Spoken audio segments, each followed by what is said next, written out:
But all you've said is that you're remotely interested in sumo wrestling. Sumo wrestling? No, No, it's not Japanese sumo wrestling. Not that kind of Japanese wrestling, David. Oh, Yeah, Like Japanese WWE wrestling.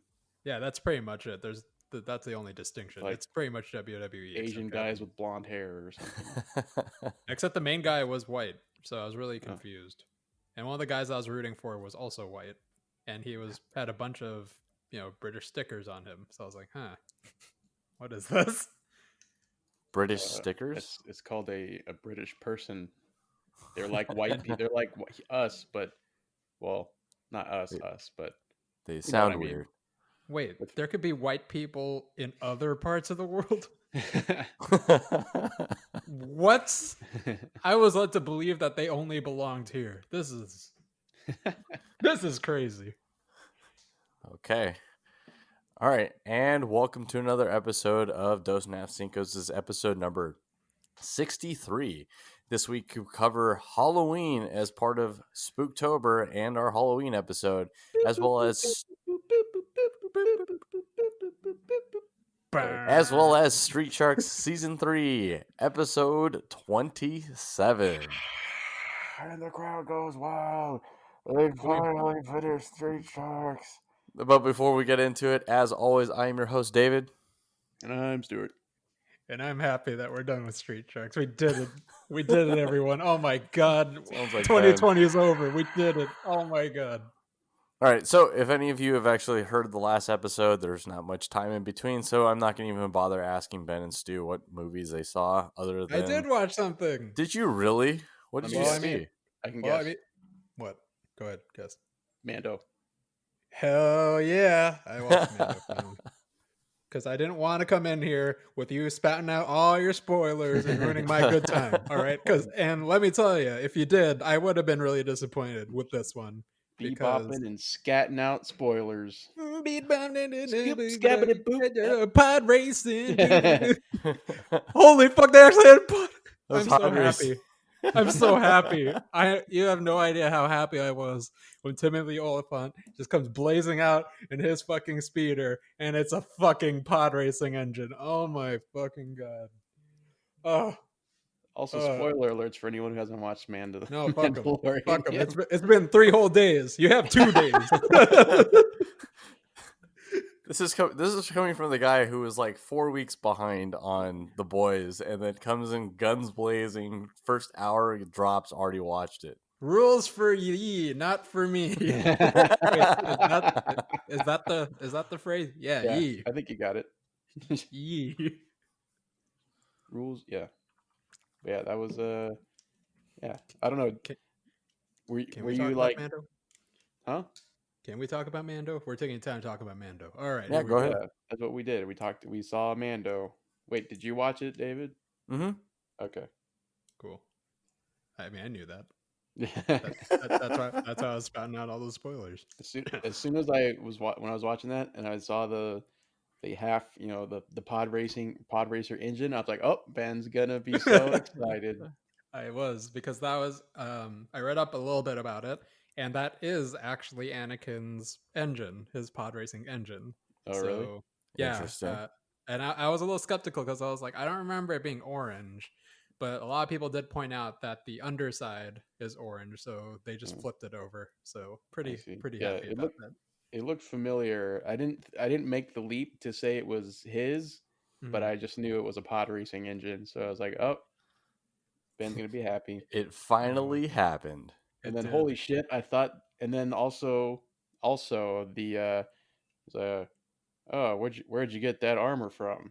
Huh? What about that armor? Ooh. Holy shit, that armor. Let me tell you. So one of my oldest friends, I actually got into a lot of fights with him because I always said Boba Fett was a bitch. He went out like a bitch. I'm gonna be. Yeah, he did. He was just like, oh, Boba Fett, he's the most feared bounty hunter in the galaxy, and he gets taken out by a blind Harrison Ford. He literally gets taken out by blind Harrison Ford after doing nothing for 2 movies. It was really anticlimactic. However, he told me this whole time that Boba Fett survives the Sarlacc pit by some sort of magical voodoo bullshit. And I'm like, okay, sure, whatever, Kyle. You're a dumb piece of shit. And I guess, 10 Take years that. later, I am the dumb piece of shit because he did survive by some voodoo bullshit or something. So Kyle, wherever you are, Wait a minute, time out. I'm the Before you start giving props to your friend here, Mm. how exactly did this imply that he survived the Sarlacc pit? So that is Boba Fett's armor, Right. and the actor that was portrayed at the end, the person, is the actor that played Jango Fett. And as you know, Oh, Boba Fett, okay. Oh, yeah, that's right. I forgot who that Oh. guy at the end was. I was like, huh? yeah. So that was Boba Fett without his armor, looking down. I don't know what he's doing out in Tatooine without his armor. Why he didn't keep it? He is a Mandalorian. Who knows? We're going to find out more, and I'm very excited to see what happens. Wait, so the Ooh. act that was the actor who played him in the prequels?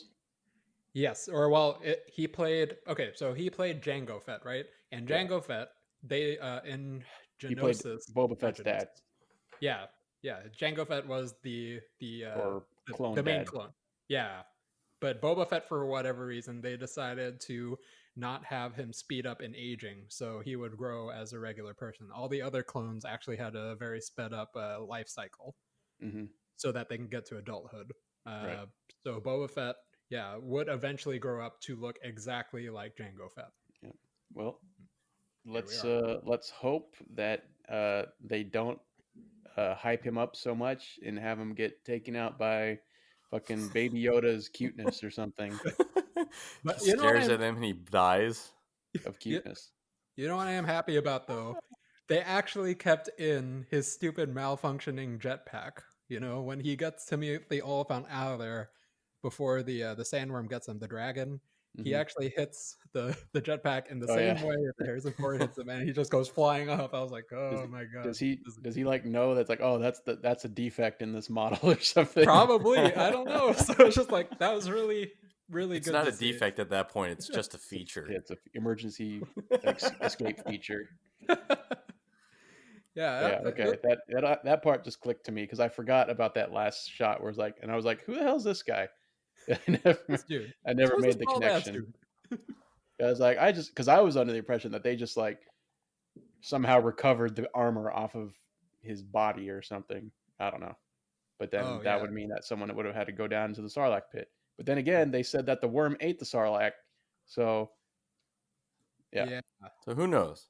Well, But now we actually, do. they were throwing out around a few ideas about what happened to it, but yeah, I guess that one was the main contender for what actually happened to it. That dragon ate the Sarlacc or something, and that was the only way that you could survive a Sarlacc. Yeah. Because apparently, fun fact for everyone. Well, actually, I don't know if this is a fun fact, but I don't know Sarlacc. if it's actually fun either, but okay. Yeah, I can't remember if they mentioned this in Return of the Jedi, but when you get devoured by a Sarlacc, it actually eats you for 1,000 years. How does it do it? It actually just keeps feeding you nutrients so that you just survive down there Just like forever. barely survive. Yeah. Yeah. So not a fun way to go at all. Ugh. Although you'd live a lot longer if you were eaten by a Sarlacc. Yeah. And then Someone if you wanted to go into like hibernation, you could hop into the Sarlacc pit, and but how do you then get out? I don't know, you hop in with a rope. I don't. What I don't happens if it know. also Hop in with eats a the rope? jetpack, If duh. you hop in with the intention of hopping out, I'm sure you can figure out something. All right, I really want to get out. Oh. So here's the question though. What do you think is bigger? That drag what was it called? The dragon worm or whatever? I can't remember. It was dragon something. I know Dragon they shit? kept dragon shit. The dragon shit or an Alaskan bullworm? Man, I want to say Alaskan bullworm. I'd watch that fight. I would too. That's Pay an per Alaskan view. bullworm. That's Dragon an shit Alaskan bullworm. versus. I think my favorite part of the episode was when they went to go bait the dragon worm out of the cave, and then the Tusken Raider starts running away. I And it know, just goes after him. I felt bad. I actually felt bad I for felt good Tusken because I Raider. felt bad for the whatever it's called. Oh yeah, the Bantha. Yeah, like Yeah, I holy felt bad fuck. for that. Like, oh, that sucks. I felt bad for both of them. I'm like, oh man, like this dude is like running for his life, and you see him tripping and everything and all that shit. It's just like, oh, he's gonna make it. He's gonna. Nope. Although I feel like he had a little bit of case of shit. What was that movie? Uh, the shitty Alien movie they made. Mars Attack. No, Alien, That like was a the good movie. franchise Alien. Oh, Prometheus. Prometheus. Yeah, a little bit of case of Prometheus where he's just running in a straight line. Yeah, that's true. I don't But know. yeah, whatever. It's fine.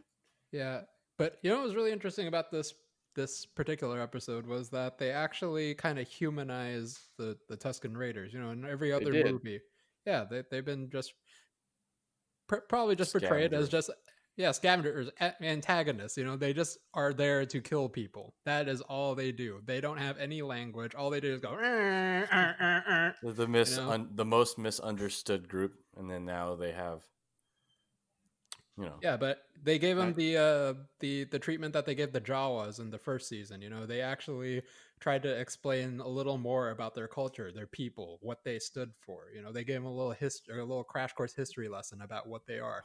It's like, yeah, you know, it's like you don't want to like mix up with them. They kind of suck, but they've been here for thousands of years and they know what the fuck they're doing. So you might want to listen to them.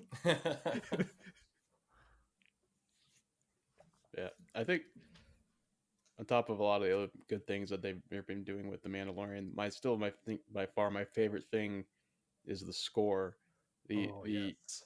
the music at the end of every episode is just like amazing. That track is just that's fire. It's a fire track. Oh, play me off. Play me off, Let me please. off, Mando. Yeah, I'm looking forward to the next few episodes. Yes. All right. Stu, did you watch anything else in the short, brief time between our last episode? Not really, but one it's just kind of like Joe style. One thing I've been watching a lot of, and now it's like actually getting stuck in my head is I don't know, like I don't watch SNL at all, but for some reason YouTube one day was like, hey, check out how about this? Because sometimes YouTube's like, hey, I know you're just watching something on basketball, but here's a video on Volvo semi tractor trailers. You I don't got know. sucked into the hole. Yeah, I get sucked into that hole, but they it's this one skit on SNL that Keenan does. I don't know if you guys ever saw it. That's called "What Up with That." You guys ever seen that one? Nope, I have not. No. It's pretty amazing. It's pretty stupid. It's like pretty stupid, but like pretty amazing. So I suggest go checking it out. Go check it out. So that's about it. I've been watching those an unhealthy amount. All right. No. For me, I caught on to a new show on YouTube. It's actually it's not really new, but it's new here. Um, it's called Taskmaster.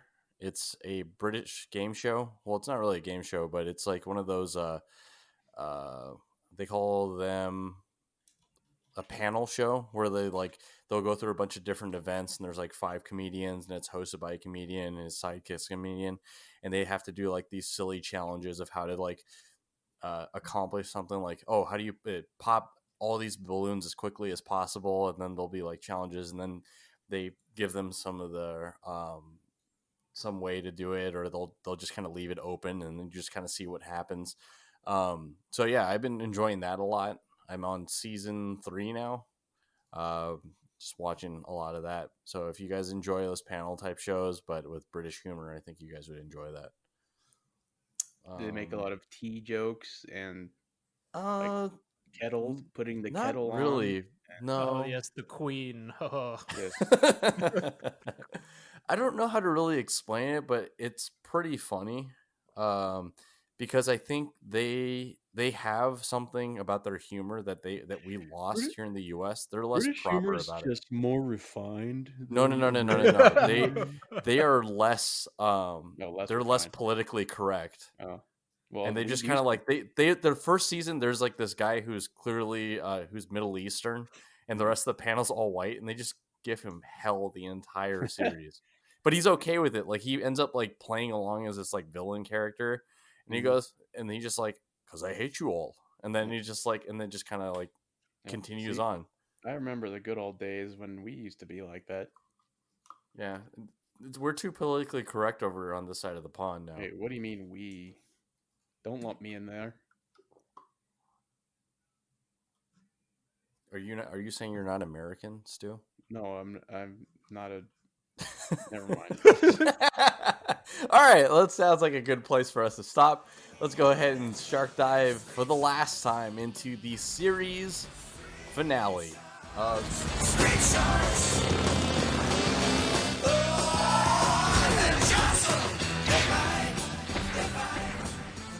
season 3, episode 27, Shark. Oh my Shark-apolypse. god, you fucking butchered the last. How The the hell? last time you fucking butcher it. Shark-alopolis. Sharkalopolis? Sharkopolis. Sharkopolis now. Shark. Shark Popcornopolis. Popcornopolis sounds great. In this episode, the world leaders have decided that they're going to get rid of biological weapons and bad rap, and his new crony, Dr. Paradigm, who is now Dr. Iguanoid, realize that they can break into a secret facility and unleash aliens under his new mind control chip to be able to take advantage of these biological weapons and turn terror on the planet. Of course, with two sites, they have to split up. So the Dino Avengers and the Street Sharks are forced to split up and also team up to stop this from happening. So in this one, they are successful, not a surprise at all. And the Raptors actually flee to another galaxy, any galaxy but this one, which sets up for our newest segment, which is Dino Avengers, starting next week. Right, guys? No. Oh, okay. But we will have to figure out something to fill this slot in now. Because then our episodes will only be like 15 minutes long. We'll figure something out. It won't be 15 minutes long. So I gotta get this off my chest because I think if we've been saying it and predicting it almost kind of tongue in cheek a little bit or a little facetiously that we would never see what happened to the Street Sharks' dad. And we we're never kind of did. we're kind of joking about it, like, ha, they'll probably get to the end of the show and we'll never know. And guess fucking what happened? We don't know what happens to their dad. They never even used it as a cliffhanger, as if they were going to be able to get season 4. I guess they were like, we already know our fate. Like, everybody pack up your crap. Yep. This is episode 27. We're done. I had one of those moments where you're like, say you're like watching a show you really like, something really intense is happening, but like you've been watching for a while, so it's like, wait a minute, they're not going to wrap this up. It's almost the end of the episode, and then sure enough, the episode ends and leaves you hanging. That's what happened here, and then it just launches into the credits with no ceremony. Just another day in the office, another day in the Street Sharks office. And then although I guess in their defense, they probably didn't know they were they were gonna they were gonna not be able to wrap it up there. Yeah, they don't even make a segue at the very end. It's like, catch more. Will the Dino Avengers and Street Sharks be able to catch Bad Rap and his gang? Find out next week on Dino Like, nothing. Nope, nothing. They don't do a single thing. They're just Not kind of even like a montage to say like, nope. hey, this show's becoming the Dino Avengers now. It just ended. And I guess that's kind of poetic the way we've been talking about it. Poetic justice. Then we're gonna do Street Sharks and then Dino Avengers and just go back and forth until for about 90 or so or 45 episodes or so until it just sort of ends. That is brilliant.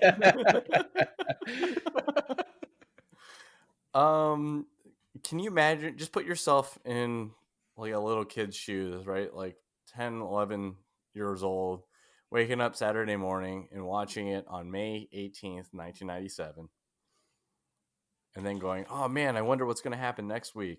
And then May 25th rolls around and there is nothing. What is going on through your mind?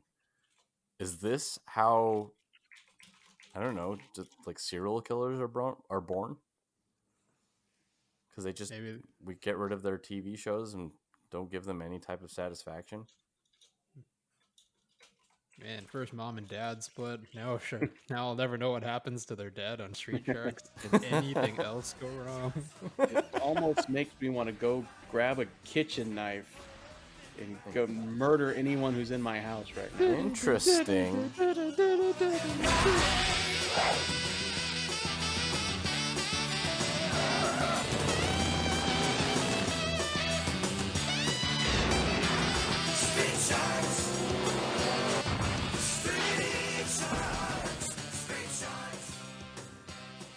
You've heard of foreshadowing, but before that, you guys have any other thoughts before we go to the box office runner really quick?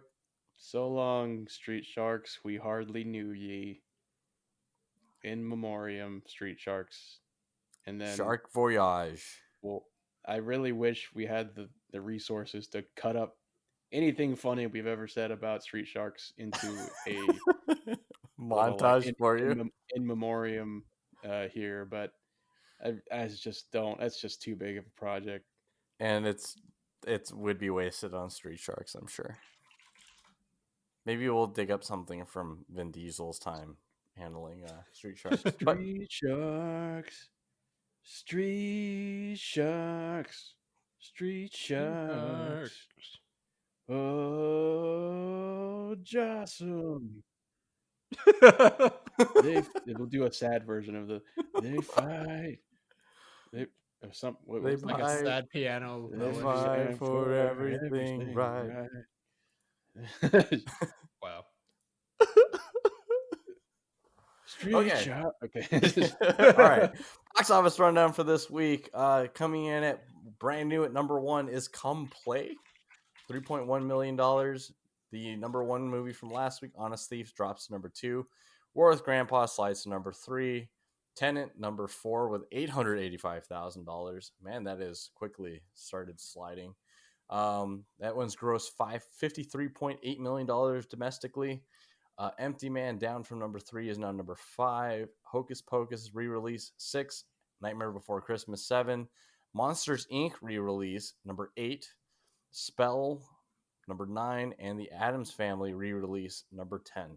Guys, anything interesting for you guys on this one? How many times did you just say re-release? 1, 2, 3, 4 times out of the top 10. Really, it sounded like it was like 8 or 9. But Re-release. Nope, it was 4. Just 4. Okay. Ben, do you know anything about this new movie that's at number 1? Come Nope. Play. I do not know anything about it. That's Is it a literally horror the movie? first time I heard about it. It is. A monster named Larry manifests itself through smartphones and mobile devices. Oh, I saw a preview for that. I think I forgot what I was watching, but it seemed kind of interesting. Maybe, I don't know. It almost seemed like a creepypasta that was turned into a movie. It was a 2017 short film turned into a full-length feature. Okay. Kind of like the what was it? Lights Out. Was it that one? Okay. Sure. Mm-hmm. Yeah, the British short film where she's walking down the hallway and then that's right. Yeah, turns off the light, turns it back on, the guy's off. Yep. Okay. Nothing of note there. Let's go ahead and jump on over to our movie of the week this week, Halloween. Bow, bow, bow. You know, I had a little bit of a like a brain fart. I was watching that. I was like, wait a minute. I thought this was the Exorcist theme. Oh, I thought you were And then going to say Scream. No, I'm not that stupid. And then I was like, wait, how's the Exorcist? I was like, in my head, I'm like, what? I'm picturing like the movie, The Exorcist, and like the intro when the priest shows up. And I'm like, yeah.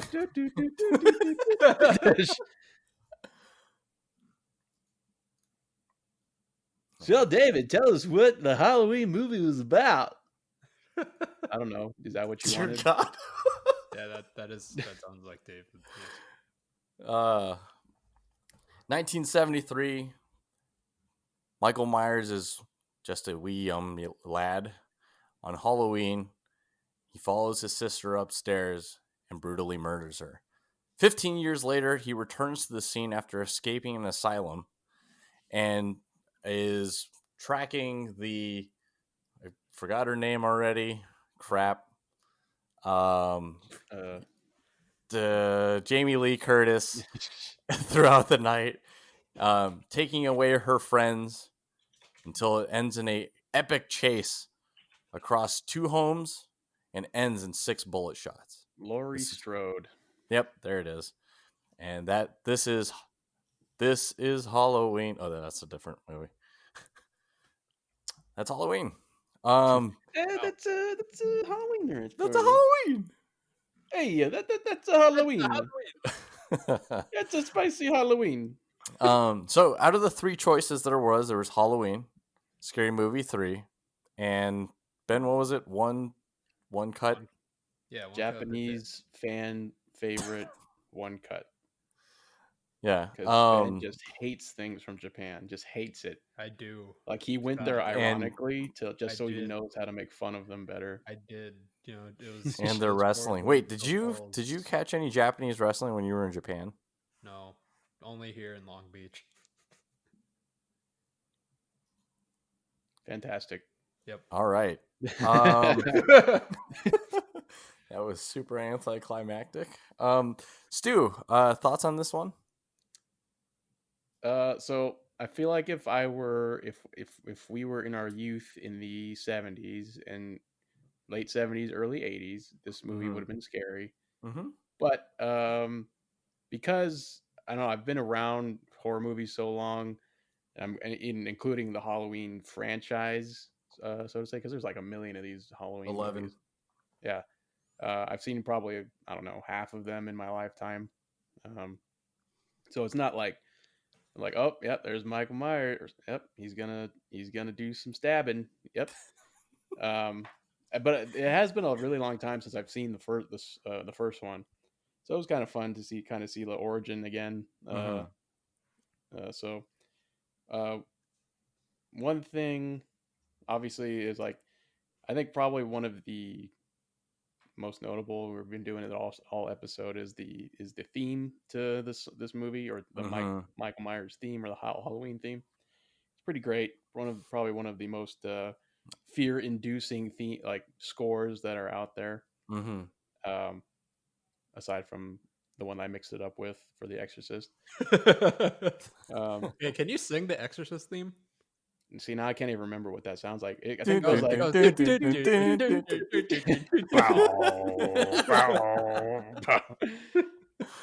It's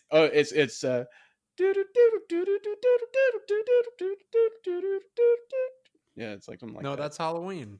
Oh shit! Wait, what movie did I watch? Scary Movie 3. Yeah, and then it goes.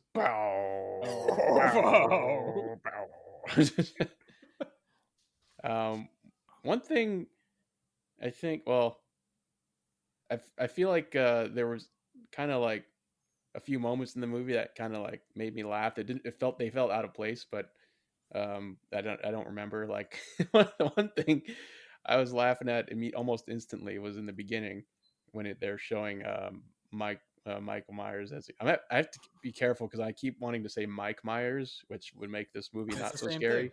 But yeah, what's the Halloween theme? The International Man of Mystery, Mike Myers.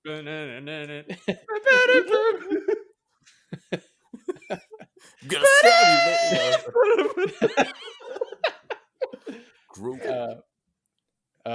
you, so anyways, Mike Myers going up in the beginning, going up to the stairs, or no, he's like tracking Laurie. I get not Laurie, whoever the one he killed. Judith. Judith, yeah. Anyways, he's like, oh, their boyfriend shows up. And so it's like kind of showing you like, okay, the boyfriend shows up, or they go upstairs to fool around. And then in the span of like 10 seconds, like the boyfriend's coming back downstairs, putting his shirt back on. I'm like, really? You're done already? That's it? He got excited. What can you say? It's like, okay, I guess that's how that's how we're rolling. Okay. Okay, Judith, I'm gonna go wash myself off. I'm ashamed. Yep. But that part made me laugh and kind of took away any sense of suspense I would feel for any part of the rest of the movie. But one thing that I mean, this is I doubt I'll probably be alone in this. This made me want to go at least to be able to see Buckethead live again because he does a really good Michael Myers, and he usually on Oh Halloween. yeah, his mask. I forgot about that. Yeah, usually on Halloween he'll dress up as Michael Myers, so it's pretty What? great. Play Power Rangers. No requests. Dragon shit. But it's fine. I mean, for its time, it's an iconic movie. So I give it like a 9. Okay.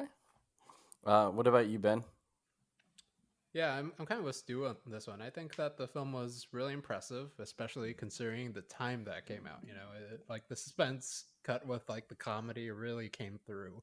It was something that even it even had a lot of references to other films. That was kind of cool, even at the time, when it came out. And man, the dialogue was rich. It really gets you thinking, like, how does one actually wake up dead? Or like, what's the difference between a rat and a mouse? Like you never really think about these things. I And believe now I know. mice are on the inside and rats are on the outside. Damn, that is a fact. That Profound. is a fact. Uh, but, uh, I this was the first time I watched this film. Honestly, I've never seen any of the other Halloween films. Man, I was actually about to say Scary Movie. I've never seen any of the other Halloween films, so this is the first one I've seen. And I did not know that this was Jamie Lee Curtis's first film. And Yeah. yeah, Yeah, she did. 19-year-old Jamie Lee Curtis. Holy fuck, she was 19. Fuck. Mm-hmm. All right. Well, 1983, yeah, like something like that. but I am serious, when I say that I do agree with Stu in a lot of the sense that I didn't really find it scary or anything. Like there was maybe like one jump scare that was like, yeah, you got me, but that was about it. I think it just suffers from so much time passing that a lot of what we define as a horror film has really evolved. Like what we think as a horror film is supernatural, something dreadful, something really scary, something that really haunts you because of the way that we've evolved with CGI, with prosthetics, with all these other special effects that kind of aid with that. Now we're when we think of these kind of horror films, they're very low budget slasher films that you would Mm-hmm. normally see from like Blumhouse, to get a few bucks here and there. Something that's very low cost produced but brings in a lot of money. And this is one of the first films that kind of does that, which I think was really cool. Like even though it was doing this, it was also shot really, really well. It was also produced very, very well. We have these like really long, really long, uncomfortable shots at the beginning. It's like 5 minutes pass and we haven't seen a cut yet, and it's just like, it almost makes you feel like you're kind of peering in to like Lori, is that her name? Lori? Yep. Yeah, Lori, and how she lives her life, but it's like someone who's like creeping in the bushes, and that's how we kind of get into the shoes of Mike Myers. Oh my god, Michael Myers. But yeah, it was really cool, getting all those kind of shots and I felt like that was just very suspenseful in and of itself because where Michael Myers is most of the time. And it's just like, oh fuck, is he gonna do it here? I don't know because like this is the first time I've seen it. Like I actually don't know when anyone gets killed in this movie. So I think in terms of suspense, it does a really really really good job with that, and it kind of sets up for what other films might do in the future.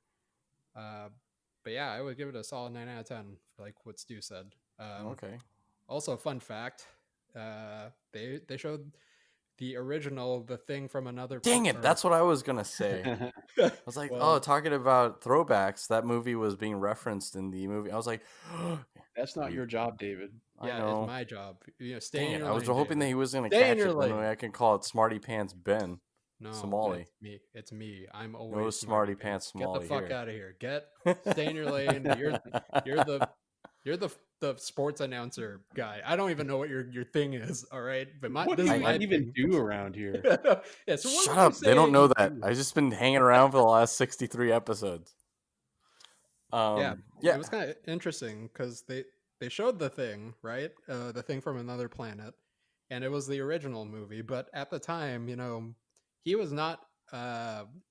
This came out before he actually made The Thing, right? Before This the was thing was even, yeah, a before he thing. ever even touched it or made it. yeah. Yeah. He was just a big fan of the original film and just wanted to put it in. So it was interesting that he was able to go on and actually make one of the most, you know, iconic horror films of the generation. Again, aside from this one. Yeah, so I think it's really interesting that a lot of like films like later on down the road kind of borrow the same formula, but obviously have done it a little bit better. But I could definitely tell where what Stu was saying is like if this was in the late 70s and early 80s, I would have probably been pretty scared about this one because there was definitely it used what it could, right? It didn't have a lot of special effects, didn't have the um, option to be able to do stuff with CGI. So what did it have to do with it?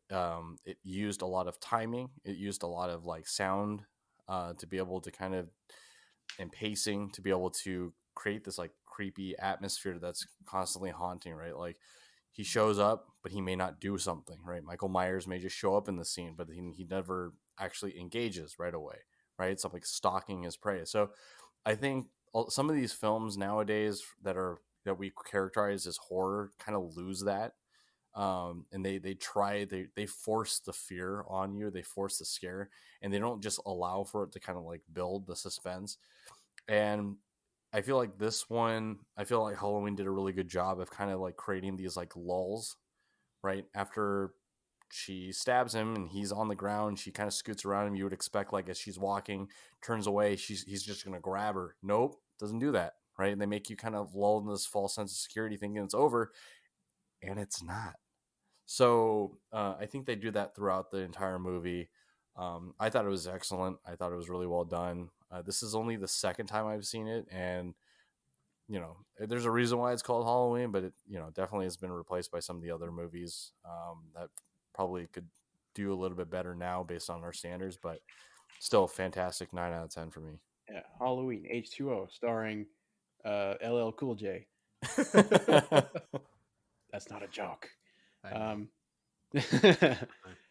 Um, yeah, but to touch on something David said, it's one of the things that they did. I thought one of the probably the most unsettling scene in the movie for me was when Lori, I forget what exactly, this is towards the end, what exactly she was doing, but she's kind of like cowering from something.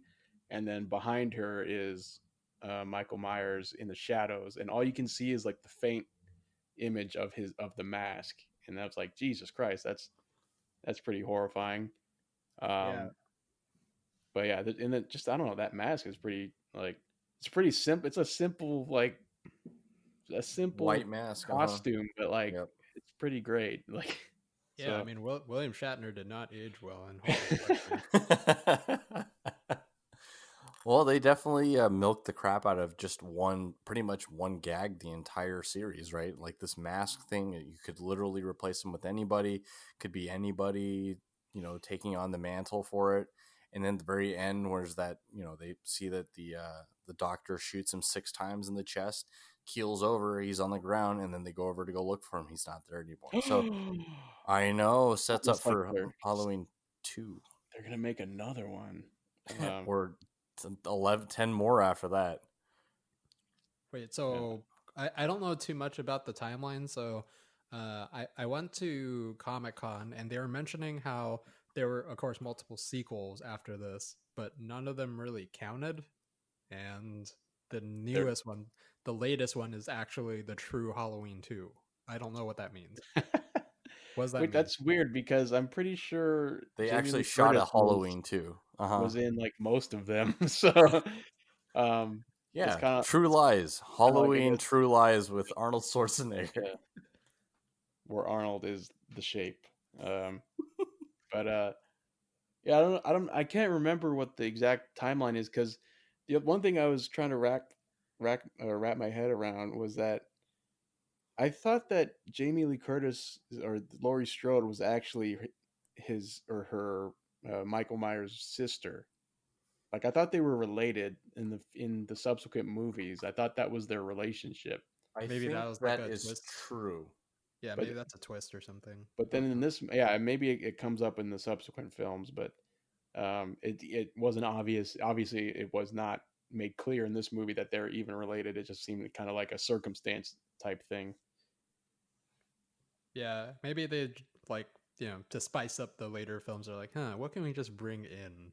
Yeah, but I'm pretty sure even in the probably the latest one they made, I'm pretty sure they made a reference to them being related. So You know what? I actually remember that they did mention the other films in the newest one because they showed us a clip, and what they did was they even brought it up in the Q&A.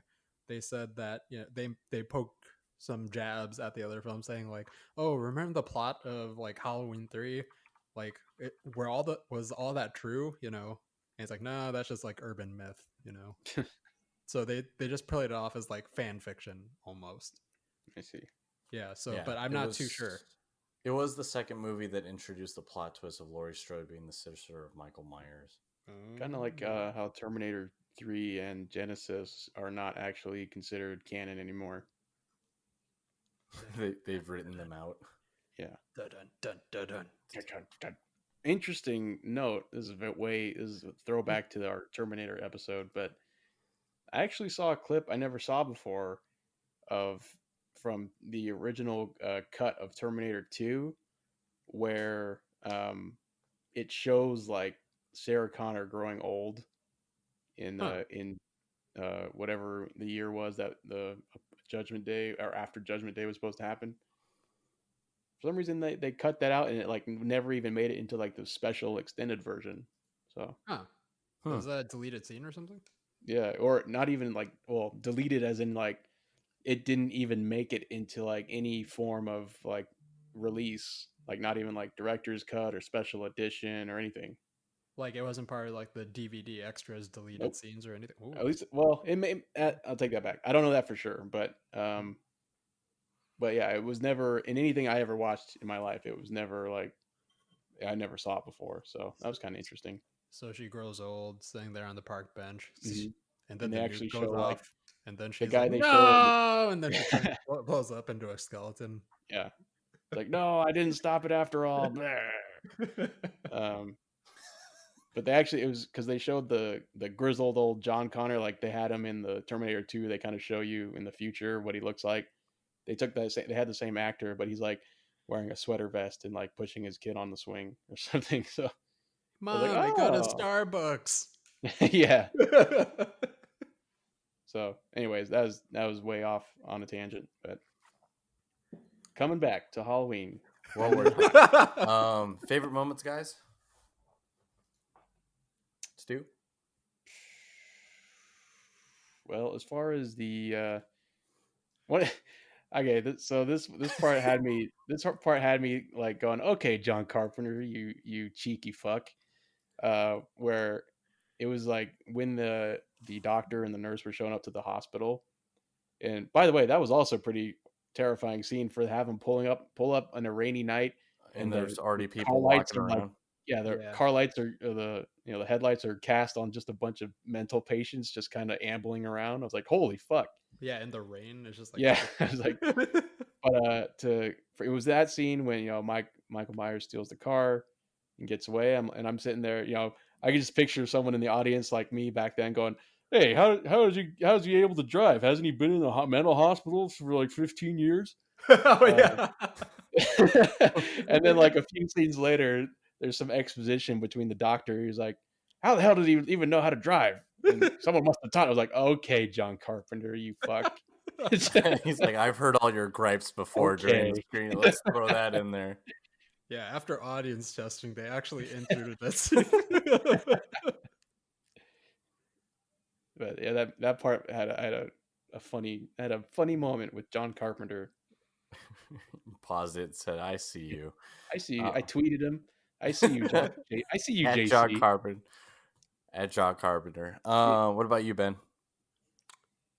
So this one actually is a very non-related to the movie kind of shot, but What? it's well, it was the scene where they were watching The Thing, and they were actually. It was something I noticed. I'm like, wait a minute, I feel like I've seen this exact part before because it was a scene where you could hear the audio of the movie going on, and it was really interesting because they were saying, "Oh, everyone, extend your arms. Let's see how big this thing is." And they show this shot of all these people like forming a circle around the ground, and they're like, "Let's see how big this UFO is." So in the thing, like when they're going over the old tapes of the Norwegian research team finding the UFO, he actually recreated that shot. And I was always wondering, what the fuck are they doing? Why are they like holding hands or where the fuck they're doing? and, and I was like, oh, they're trying to see how fucking big it is, I guess. Because you could actually hear the audio from the old movie saying like, "Hey, let's see how big this thing is." you So I don't know, know. JC. Hey, JC. This is for you. For people who are supposedly at a research station. Or you think there'd be some scientists? Or carry some You, equipment or you think, instruments? yeah, you'd think the more they'd have more scientific methods of measuring stuff other than let's hold our hands to our arms out together and see how long it is. Hands across America. Oh yeah, Or I Holds guess across a spaceship. oh yeah, let's hold our arms up, and we'll see how long it is. Yeah. Swedish. let's hold our hand together.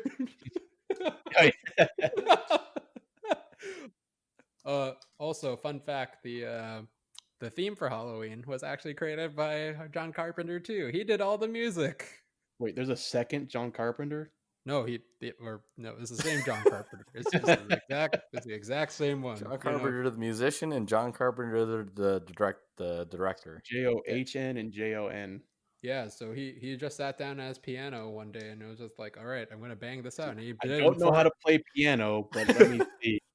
That, Beep, boop, boop, beep, boop, boop, beep, boop, yeah, beep. and in 4 hours he just banged it out. Dun dun dun dun dun dun dun Wait. dun dun. Dun. Did he also write the theme song for that? Yeah, for The Wait, Exorcist. no, that's for Halloween. Oh my. He's absolutely right. It should be at least 5 times bigger. All right. Guys, any other thoughts on this one? No? Nah, dude. Happy Halloween, Yeah, everyone. happy We Halloween. did it. Guys, what are we gonna do now that Spooktober is over? Are there movies that are based on Thanksgiving? Turkey movies. Uh, I can only The think of one. Witch. There was like Thanksgiving themed stuff in that, right? The Like, Pilgrims. yeah. Pocahontas? There you go. Well, let's just do a rudimentary Google search. Oh, did you just Google Thanksgiving movies? The Let's see. Oath. Planes, trains, and automobiles. That's true. That's also Tower Heist. I guess that takes place during Thanksgiving. The Knives Blind Out. Side. Did that take place during Thanksgiving? It is? No, it came out during Thanksgiving. Oh, are you finding movies that came out during Thanksgiving? I just told Google Thanksgiving movies. I didn't ask. I didn't Charlie say Brown like Thanksgiving. Rocky. This must think I want movies that came out around Thanksgiving. Damn it. Beethoven. Well, We can watch that one clip from Grindhouse. That one fake Oh yeah, movie Thanksgiving. I was thinking about that. But before we went into Spooktober, was there somebody? Who was the last choice that was made? I picked foreign films, right? I picked that. So if we go back around, who's next? What did Ben pick?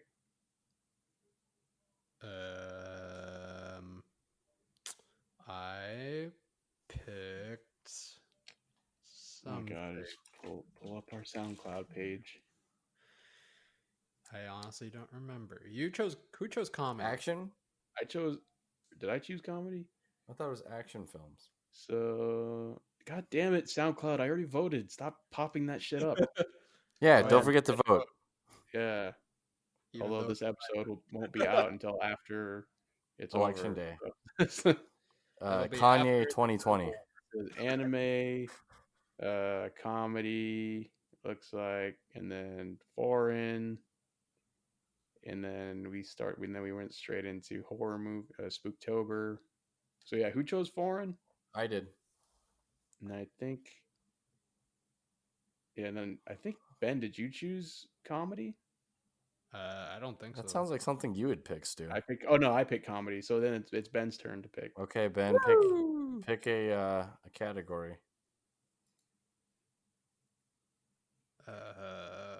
Movies that start with Scary Movie 3. Parody movies.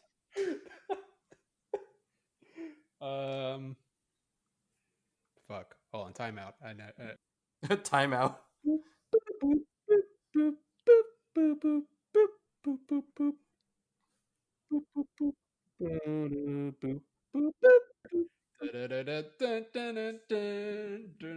Hey, we're gonna get a copyright strike. Stop it. Oh, come Less on. We Spanish, play Halloween and less Terminator. Spanish Flea, more movie category thinking. Okay. Hold on. Okay. I know this is a little redundant, but what about Zombo movies? We just got out of Spook. We can't do Shaun of the Dead again, okay? I mean, And you really it's just a want to different watch one cut, don't you? You really want us to watch one cut. I really do. I really do. How about we change it to domestic zombie movies? Okay, wait. He said okay, Stu. I heard him. When I edit this episode, he's gonna say okay. I Am Legend. Wait. I Am Legend's not a zombie movie. Which one? I Am Legend? That's not a zombie movie. Aren't they zombies? No, Uh, I wouldn't say they're zombies. If we're talking zombie movies, we're talking like Night of the Living Dead, How Return of about the Living Dead. zombie spin-off movies? Okay, what Okay. about robot movies? Robot movies. Robot movies. Yeah, robot movies. If I we're mean, we could picking do zombie movies. It's fine. Oh, okay. We could do zombie movies. Okay. Well, I mean, if domestic you zombie movies. I mean, what's considered domestic? Because Train to Busan. I'm a citizen of planet Earth. You see. I'm a citizen of the Earth. All right, right, he's gonna pick one Ben cut. gets his All right, wish. go ahead, One Ben. cut. Okay, great. Wow. Okay, we all unanimously So voted predictable. for zombie movies. Wow, guys, that was really quick. You really want to push this I really- this Japanese culture onto us, don't you? I say we choose One Cut of the Dead as our zombie movie. Wow. Okay. All right, guys. Well, yeah. So the category is zombie movies. Catch us next week when we review One Cut. What is this called? One Cut of the Dead. Yeah. Thank you guys so much for joining us on this one. As always, I've been your host, David. I'm Stuart. And I'm Ben. Don't forget to wash your hands, stay 6 feet away from each other, tip your Reiki masters. Guys, I hope you guys had voted, and we will see you guys on the next one. Don't forget to subscribe on SoundCloud, Spotify, YouTube, Google, and Apple Podcasts, as well as on Twitch. We stream Tuesday, Wednesday, Thursday. Hit that bell icon so that way you know every time that we stream. We will see you guys on another time. Okay, bye. Bye.